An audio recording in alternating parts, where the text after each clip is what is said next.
श्री शिवाय नमस्तुभ्यम। हरे कृष्ण। आप सभी का दिन शुभ हो। प्रिय श्रोताओं, सावन मास की ये भक्ति से ओतप्रोत कथा श्रृंखला आज 19वें दिन में प्रवेश कर चुकी है। आज है मंगलवार, जो पवन पुत्र हनुमान, माता पार्वती और शक्ति के विग्रह स्वरूपों को समर्पित है।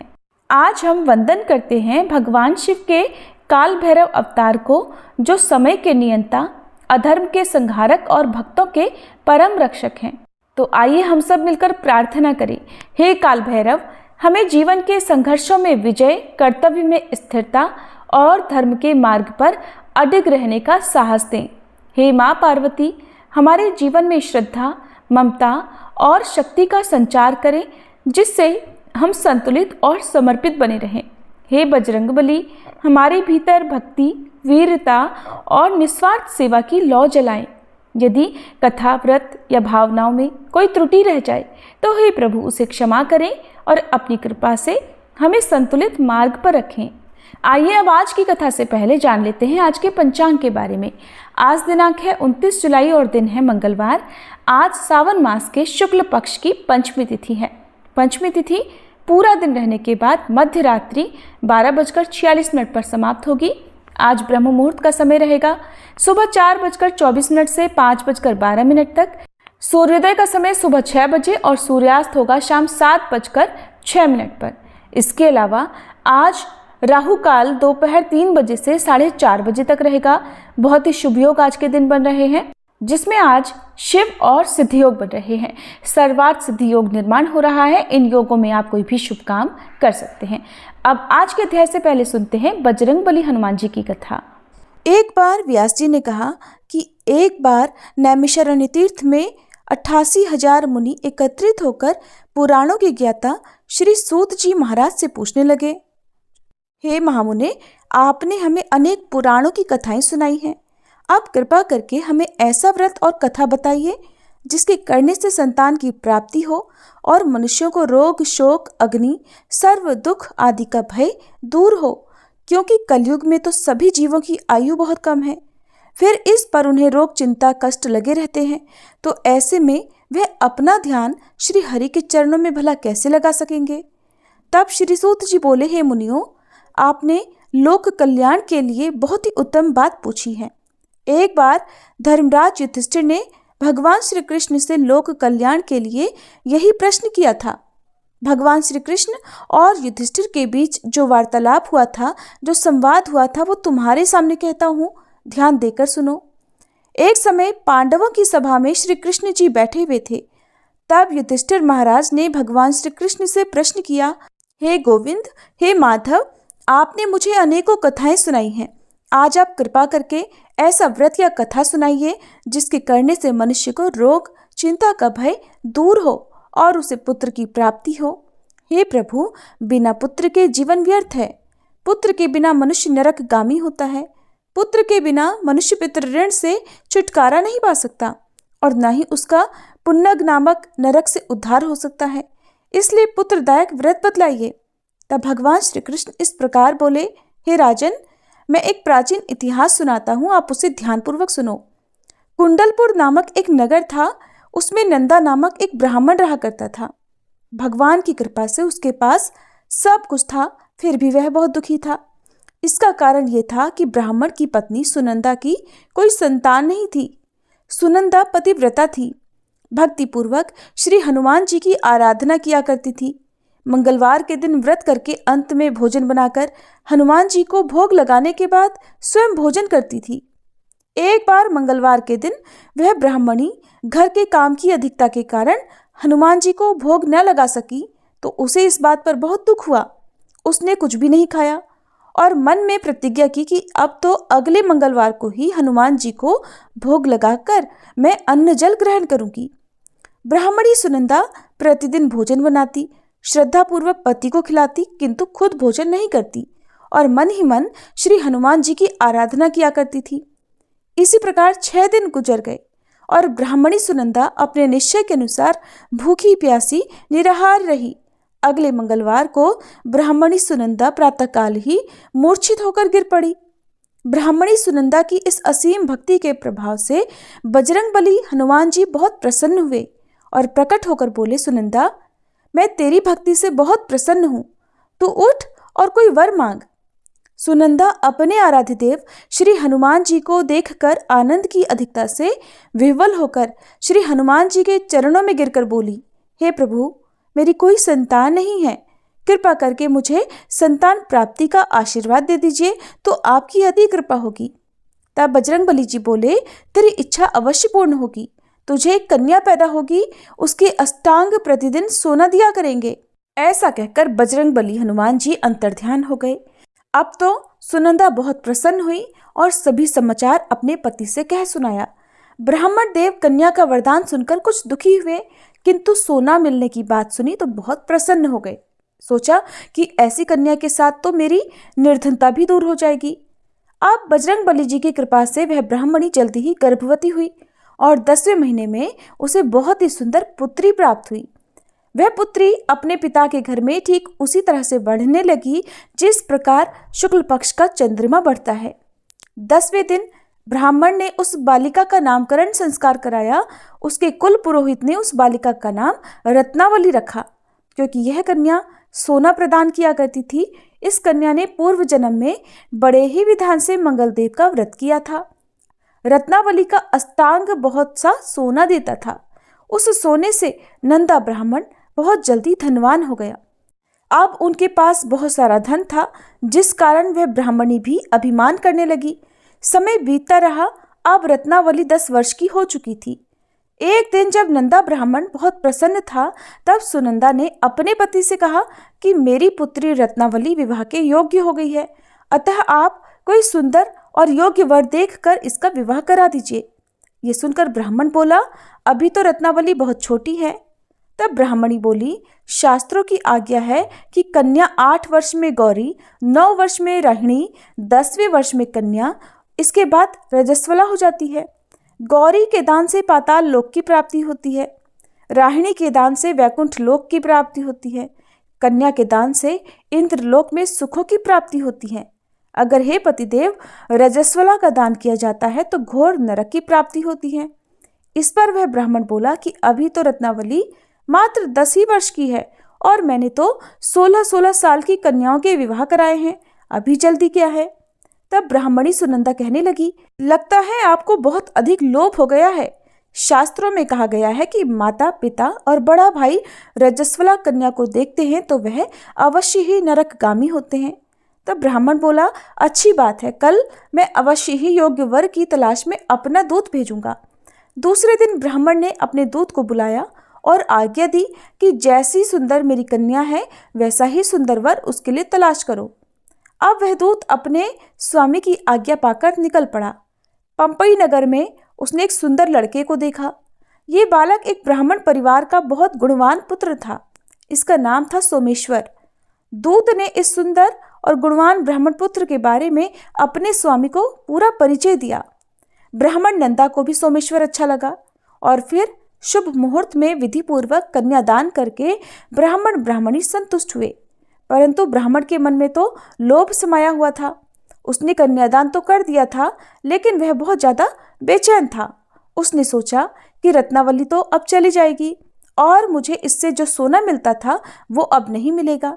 मेरे पास जो धन था कुछ तो इसके विवाह में खर्च हो गया और जो बचा हुआ है वो भी कुछ दिनों के बाद समाप्त हो जाएगा।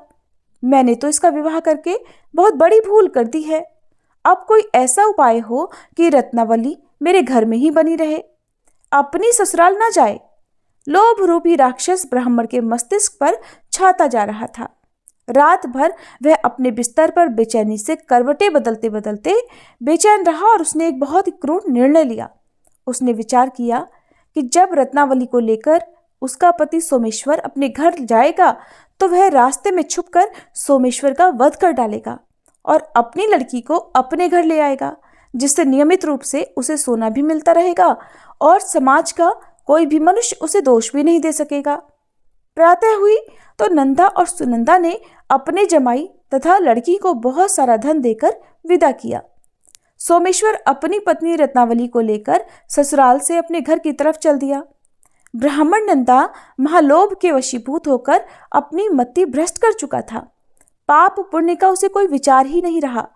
अपने भयानक और क्रूर निर्णय को अंजाम देने के लिए उसने अपने दूत को मार्ग में अपने जमाई का वध करने के लिए भेज दिया था, ताकि रत्नावली से मिलने वाला सोना उसे हमेशा प्राप्त होता रहे और वो कभी निर्धन ना हो सके। ब्राह्मण के दूत ने अपने स्वामी की आज्ञा का पालन करते हुए उसके जमाई सोमेश्वर का मार्ग में ही वध कर दिया।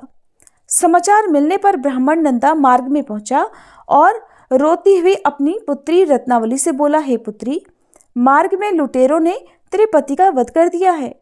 भगवान की इच्छा के आगे किसी का कोई वश नहीं चलता। अब तू घर चल, वहां पर ही रहकर शेष जीवन बिताना। जो भाग्य में लिखा है वही होगा। अपने पति की अकाल मृत्यु से रत्नावली बहुत दुखी हुई। करुण क्रंदन और रोते हुए वह अपने पिता से कहने लगी कि हे पिताजी, इस संसार में जिस स्त्री का पति नहीं है उसका तो जीना व्यर्थ है। मैं अपने पति के साथ ही अपने शरीर को जला दूंगी और सती होकर अपने इस जन्म को, माता पिता के नाम को और सास ससुर के यश को सार्थक करूंगी। ब्राह्मण नंदा अपनी पुत्री रत्नावली के वचनों को सुनकर बहुत दुखी हुआ। सोचने लगा, मैंने तो व्यर्थ ही जमाई वध का पाप अपने सिर ले लिया। रत्नावली तो उसके पीछे अपने प्राण तक देने को तैयार है। मेरा तो दोनों तरफ से मरण हो गया। धन तो अब मिलेगा नहीं, जमाई वध के पाप के फलस्वरूप अब यम यातना भी भुगतनी पड़ेगी। यह सोचकर वह बहुत खिन्न हो गया।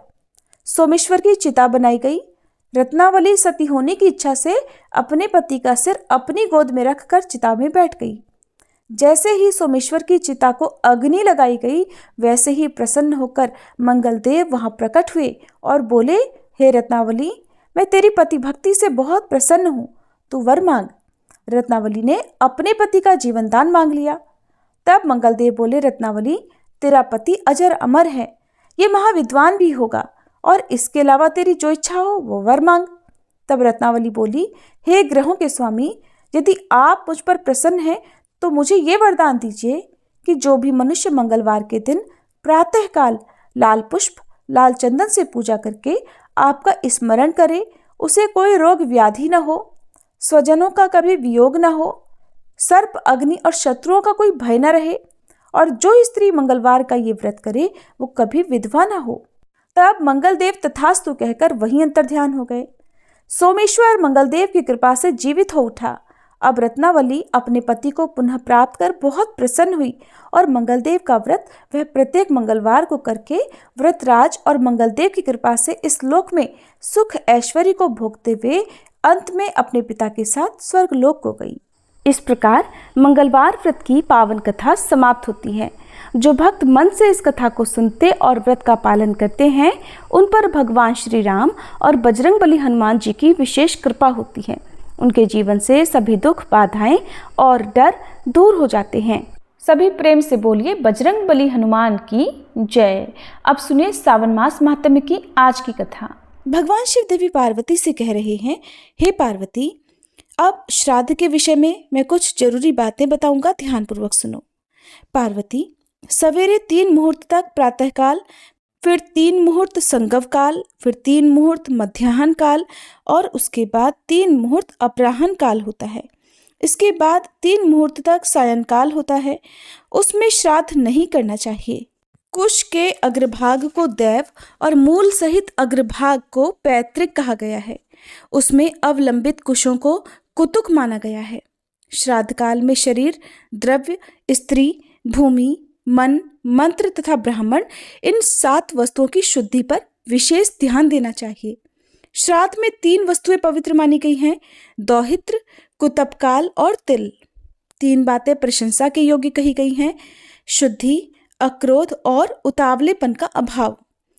7 प्रकार का धन शुद्ध माना गया है, श्रुत, शौर्य, तप, कन्या, शिष्य आदि, कुल परंपरा तथा न्याय वृत्ति से जो भी प्राप्त हुआ हो।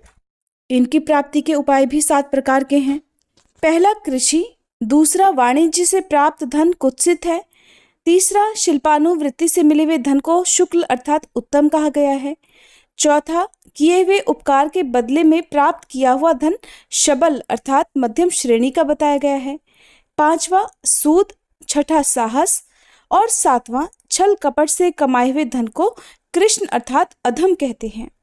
अन्यायोपार्जित धन से जो श्राद्ध किया जाता है उससे चांडाल आदि योनियों में पड़े हुए लोगों की ही तृप्ति होती है।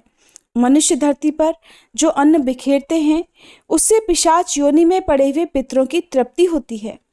स्नान के वस्त्र से धरती पर जो जल गिरता है उससे नीच योनियों में पड़े हुए पूर्वजों की तृप्ति होती है। धरती पर जो सुगंधित जल की बूंदें पड़ती हैं उससे देव योनि में आए हुए पितरों की तृप्ति होती है। पिंड उठाने पर जो अन्न के दाने पृथ्वी पर गिरते हैं उनसे सम्मार्जन का जल पीने वाले विकिर नाम के पितर तृप्ति लाभ करते हैं। श्राद्ध भोजन करके ब्राह्मण लोग जो आचमन और कुल्ला करते हैं उससे पशु योनि के पितर तृप्त हो जाते हैं। श्राद्ध में जो उत्तम माने गए हैं ऐसे ब्राह्मणों का भी वर्णन करता हूँ, देवी ध्यान पूर्वक सुनो। विशिष्ट, क्षोत्री, योगी, वेदवेत्ता, नचिकेत संज्ञक, त्रिविध अग्नियों का सेवन करने वाला अथवा अयंग वाव यह पवते इत्यादि 3 अनुवाकों का अध्ययन और अनुष्ठान करने वाला, मधुवाता, त्रतायते इत्यादि 3 ऋचाओं का जप करने वाला, ब्रह्मेतु, माम इत्यादि 3 अनुवाकों का अध्ययन और तत्संबंधी व्रत करने वाला, पुत्री का पुत्र, जामाता और भांजा, पंचाग्नि कर्म में तत्पर, तपोनिष्ठ, मामा, पिता माता का भक्त, शिष्य, संबंधी, बंधु बांधव, वेदार्थ का ज्ञाता और वक्ता, ब्रह्मचारी, सहस्त्रों का दान करने वाला तथा 100 वर्ष की आयु वाला पुरुष, ऐसे ब्राह्मण पंक्ति पावन जानने चाहिए। अपना भांजा या फिर भाई बंधु मूर्ख भी हो तो भी श्राद्ध में उनका त्याग कभी ना करें, उनको भी आमंत्रित करें। देव कर्म में ब्राह्मण की परीक्षा ना करें किंतु श्राद्ध कर्म में यत्नपूर्वक ब्राह्मण की परीक्षा करें। जो चोर, पतित, नपुंसक और नास्तिक वृत्ति के ब्राह्मण हैं उन्हें मनु जी ने यज्ञ और श्राद्ध में सम्मिलित करने का निषेध किया है। जो जटाधारी, वेदाध्ययन रहित, दुर्बल, धूर्त तथा शूद्रों के पुरोहित हों उनका श्राद्ध कर्म में कभी पूजन ना करें।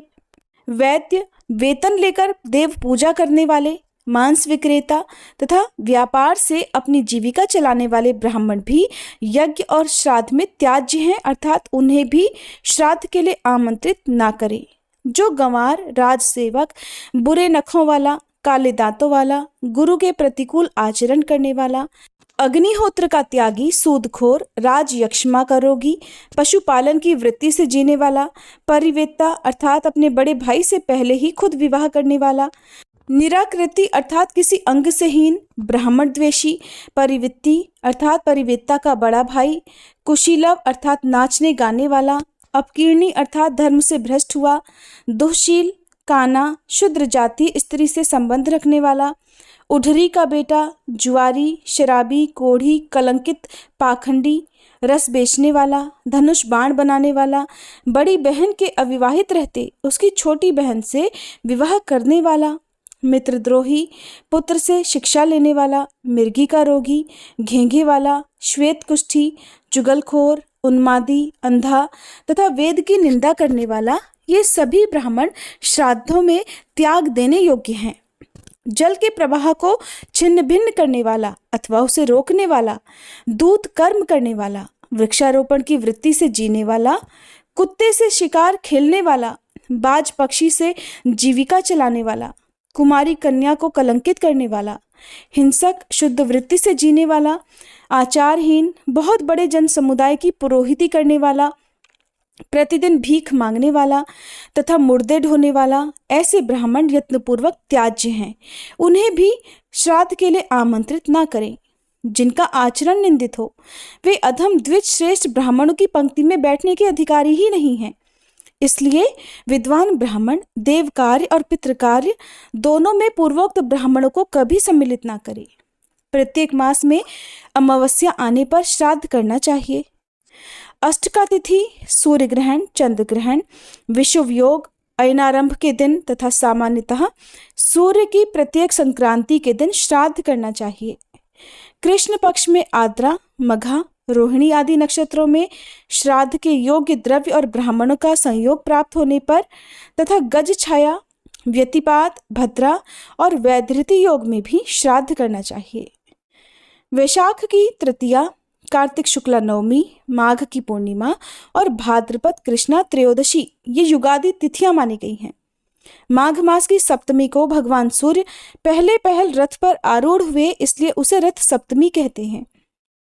आश्विन शुक्ला नवमी, कार्तिक की द्वादशी, चैत्र और भादो की तृतीया, फाल्गुनी की अमावस्या, पौष की एकादशी, आषाढ़ की दशमी, माघ की सप्तमी, सावन की कृष्णाष्टमी, आषाढ़, कार्तिक, फाल्गुन, चैत्र और ज्येष्ठ की पूर्णिमाएं ये मनवंतर की आदि तिथियां हैं जो दान के पुण्य को अक्षय करने वाली हैं।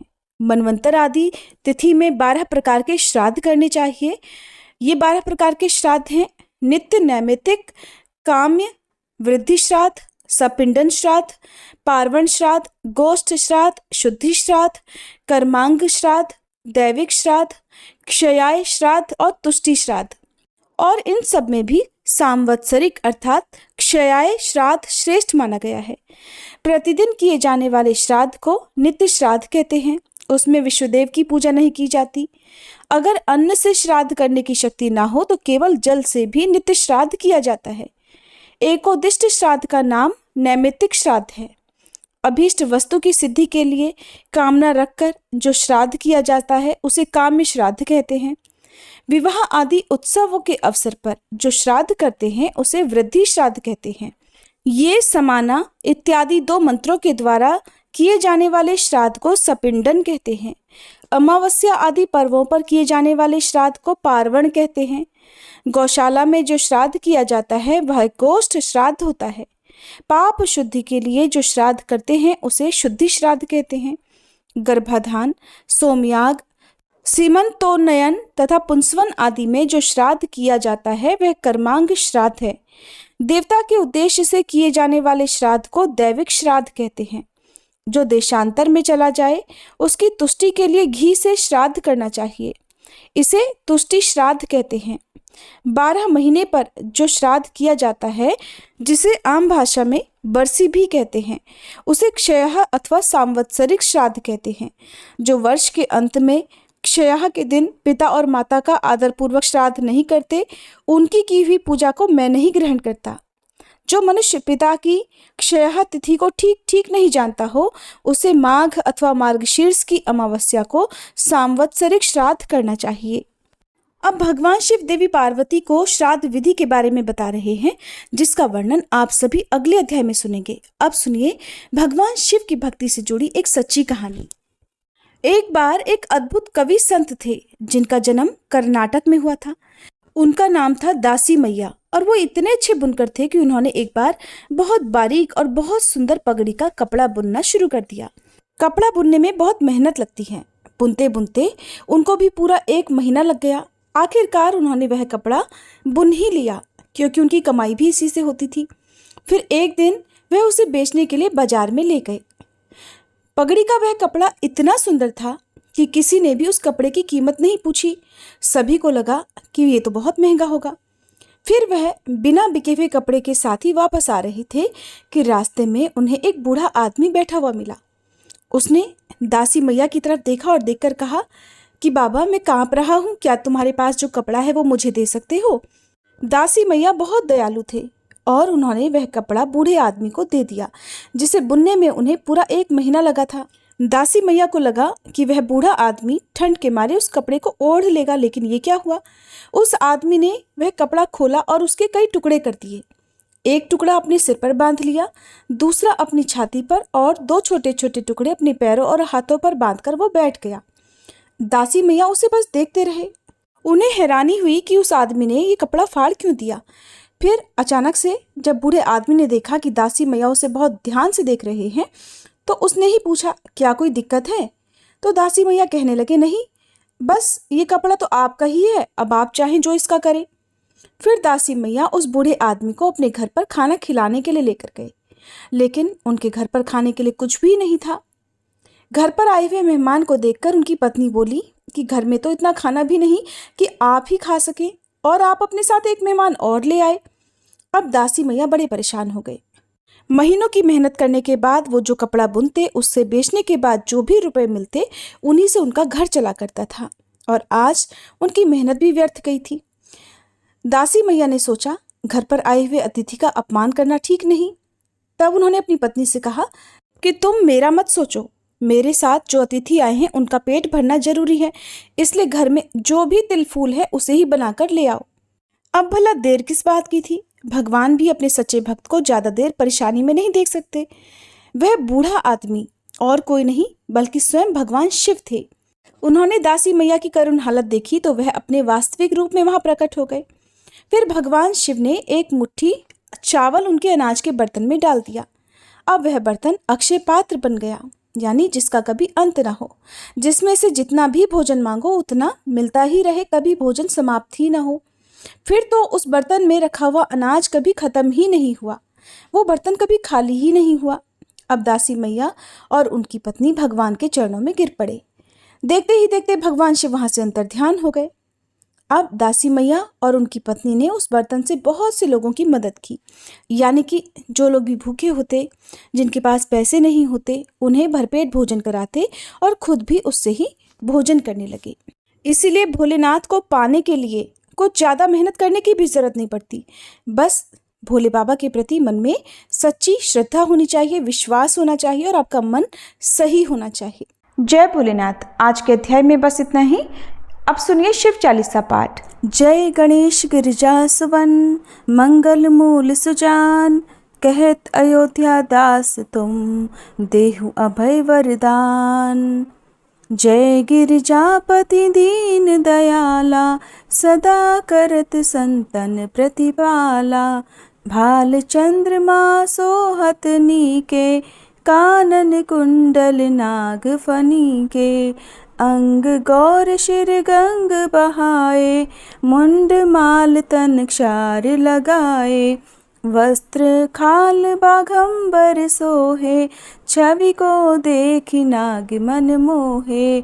मैना मातु की हवे दुलारी, बाम अंग सोहत छवि न्यारी। कर त्रिशूल सोहत छवि भारी, करत सदा शत्रुन क्षयकारी। नंदी गणेश सोहे तह कैसे, सागर मध्य कमल हैं जैसे। कार्तिक श्याम और गणुराऊ, या छवि को कहीं जात न काऊ। देवन जब ही जाय पुकारा, तब ही दुख प्रभु आप निवारा। किया उपद्रव तारक भारी, देवन सब मिली तुम ही जुहारी। तुरत षडानन आप पठायऊ, लव निमेष मह मारी गिरायऊ। आप जलंधर असुर संहारा, सुयश तुम्हार विदित संसारा। त्रिपुरासुर सन युद्ध मचाई, सब ही कृपा कर लीन बचाई। किया तपहि भगीरथ भारी, पूरब प्रतिज्ञाता सुपुरारी। दानिन मह तुम सम को नाही, सेवक स्तुति करत सदाही। वेद नाम महिमा तब गाई, अकथ अनादि भेद नहीं पाई। प्रकटी उदधि मंथन में ज्वाला, जरत सुरासुर भय विहाला। कि नहीं दया तह करी सहाई, नीलकंठ तब नाम कहाई। पूजन रामचंद्र जब कीन्हा, जीत के लंक विभीषण दीन्हा। सहस कमल में हो रहे धारी, कीन्ह परीक्षा तब ही पुरारी। एक कमल प्रभु राखे उजोई, कमल नयन पूजन चह सोई। कठिन भक्ति देखी प्रभु शंकर, भय प्रसन्न दिए इच्छित वर। जय जय जय अनंत अविनाशी, करत कृपा सबके घटवासी। दुष्ट सकल नित मोहि सतावे, भ्रमत रहो मोहि चैन न आवे। त्राहि त्राहि में नाथ पुकारो, ये ही अवसर मोहि आन उबारो। ले त्रिशूल शत्रुन को मारो, संकट से मोहि आन उबारो।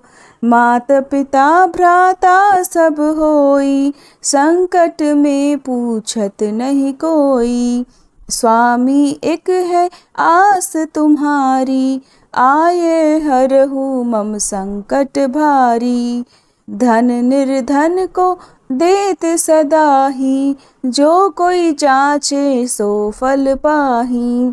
स्तुति के ही विधि करे तुम्हारी, क्षमहु नाथ अब चूक हमारी। शंकर हो संकट के नाशन, मंगल कारण विघ्न विनाशन। योगी यति मुनि ध्यान लगावे, शारद नारद शीश नवावे। नमो नमो जय नमः शिवाय, सुर ब्रह्मादिक पार न पाए। जो यह पाठ करे मन लाई, तापर होत है शंभु सहाई। ऋनिया जो कोई हो अधिकारी, पाठ करे सो पावन हारी। पुत्रहीन कर इच्छा जोई, निश्चय शिव प्रसाद तेहि होई। पंडित त्रयोदशी को लावे, ध्यान पूर्वक होम करावे। त्रयोदशी व्रत करे हमेशा, ताके तन नहीं रहे कलेशा। धूप दीप नैवेद्य चढ़ावे, शंकर सम्मुख पाठ सुनावे। जन्म जन्म के पाप नसावे, अंत धाम शिवपुर में पावे। कहे अयोध्या दास आस तुम्हारी, जानी सकल दुख हरहु हमारी। नित नेम कर प्रातः ही, पाठ करो 40, तुम मेरी मनोकामना पूर्ण करो जगदीश। मगसर छठी है मंत्र ऋतु, संवत 64 जान। स्तुति 40 शिव ही, पूर्ण कीन कल्याण। जय शिव ओंकारा, स्वामी जय शिव ओंकारा। ब्रह्मा विष्णु सदा शिव, ब्रह्मा विष्णु सदा शिव, अर्धांगी धारा। ओम जय शिव ओंकारा। एकानन चतुरानन पंचानन राजे, स्वामी पंचानन राजे। हंसानन गरुड़ासन, हंसानन गरुड़ासन, वृषवाहन साजे। ओम जय शिव ओंकारा। 2 भुज 4 चतुर्भुज, 10 भुज अति सोहे, स्वामी 10 भुज अति सोहे। त्रिगुण रूप निरखता, त्रिगुण रूप निरखता, त्रिभुवन जन मोहे। ओम जय शिव ओंकारा। अक्षमाला वनमाला, रुंडमाला धारी, स्वामी रुंडमाला धारी।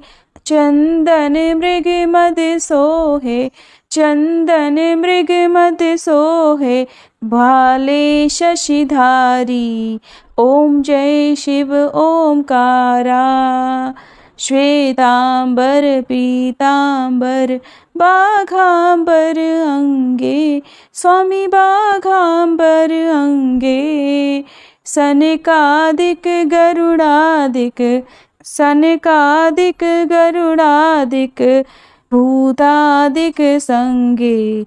ओम जय शिव ओंकारा। कर के मध्य कमंडल, चक्र त्रिशूलधारी, स्वामी चक्र त्रिशूलधारी। सुखकारी दुखहारी, सुखकारी दुखहारी, जग पालनकारी। ओम जय शिव ओंकारा। ब्रह्मा विष्णु सदाशिव जानत अविवेका, स्वामी जानत अविवेका। प्रणवाक्षर में शोभित, प्रणवाक्षर में शोभित, ये तीनों एका। ओम जय शिव ओमकारा। त्रिगुण स्वामी जी की आरती जो कोई नर गावे, स्वामी जो कोई नर गावे। कहत शिवानंद स्वामी, रटत भोलानंद स्वामी, सुख संपत्ति पावे।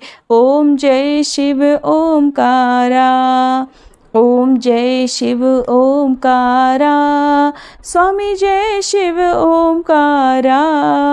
ब्रह्मा विष्णु सदाशिव अर्धांगी धारा। ओम जय शिव ओमकारा, ओम जय शिव ओमकारा।